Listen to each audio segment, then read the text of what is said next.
Good evening. My name is Dan Moran. This is my introduction to AEP 858. Who am I? I recently moved from the private sector to the Mays School District. I taught previously 4 years in the private sector, where I taught, excuse me, pre-K through third and fourth grade through eighth grade. And then while I was there, I also served as their athletic director and I coached high school track at Mays High School. Excuse me, my wife left the teaching profession and is in pursuit of her PTA degree. We have three dogs, Juno, Maple, and Lola. Lola and Juno are 2 years old, and Maple is almost 5 months old. They are full of energy and they keep us sane during the school year. uh, where I am currently, I am coaching cross country in the fall and track in the spring, and I really enjoy having my winter off from athletics. Teaching background, like I said previously, I taught 4 years at St. Francis of Assisi Catholic School here in Wichita, and I am starting my fifth year teaching at May South Middle School. Personally, my goal is to stay in the classroom for the next 5 years, 5 to 8 years, before trying to move into an administrative position slash athletic director. Why I want to become a building principal. From my past experience of being the AD at my old school, I was able to work closely with the administration team there, and that really just helped me give an insight of what a day-to-day routine is for an administrator and what they have to deal with as well.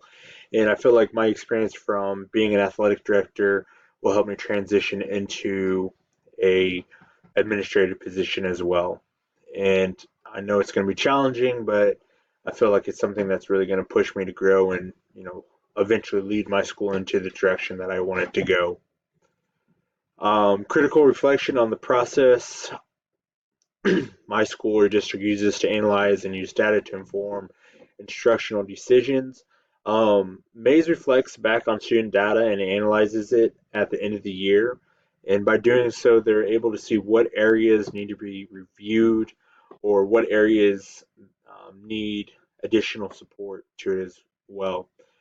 So by reviewing it, it's able to show them the areas that the students scored the lowest in, but then they were able to go and talk to those classroom teachers to see what possible additional support needs to be provided, or what areas in the material are either outdated or the students struggled to grasp that concept that they were wanting them to learn that day. Um, I feel like our administrative team at May South Middle School does a fantastic job in looking into different ways to support our staff through professional development, curriculum alignment, and data analysis.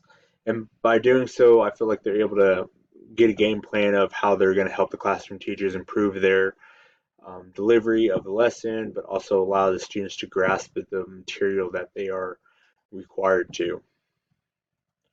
Um, Critiquing my own professional knowledge of how to use data to inform my daily instruction decisions. With me, I am physical education, so I have seventh and eighth grade students in the morning, and then I have sixth grade in the afternoon. So the first part is we use heart rate monitors, and these heart rate monitors are geared for each student, and they're personalized to that student's height, body weight, and their ability in the different areas that we're testing them over. So this kind of helps us set goals of how we want them to score throughout the workout. So by doing so, I'm able to pull the data at the end of a workout that they've gone through and being able to see which students met the goal and which students didn't. And then I use that to go back and like review the workout and see what areas I could possibly improve on or what areas that are too difficult for them to uh, complete. And then fitness testing, we have benchmarks set for the students to meet, um, and if they don't meet them, then that shows us where we need to improve on.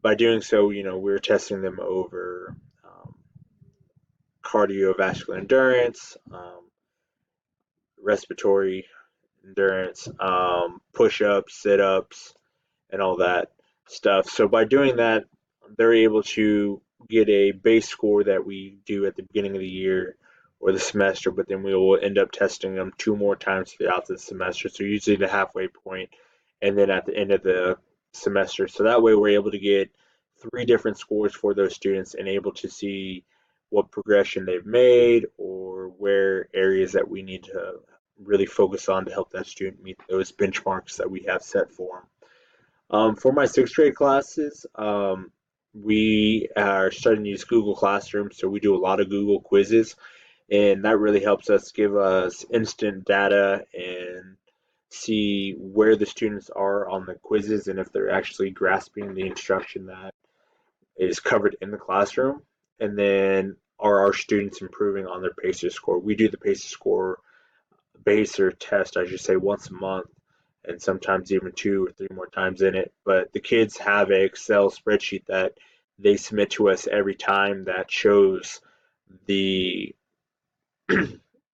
shows their scores for the fitness for the pacer. So they have it from August all the way up to January now, and we're able to see their progression or see the areas where maybe we need to incorporate a little bit more running into our warm ups and our dynamic stretching, and just finding different ways to help the students improve their score as well. That is all I have for you. I'm looking forward to hearing from you guys throughout this class. Have a good evening.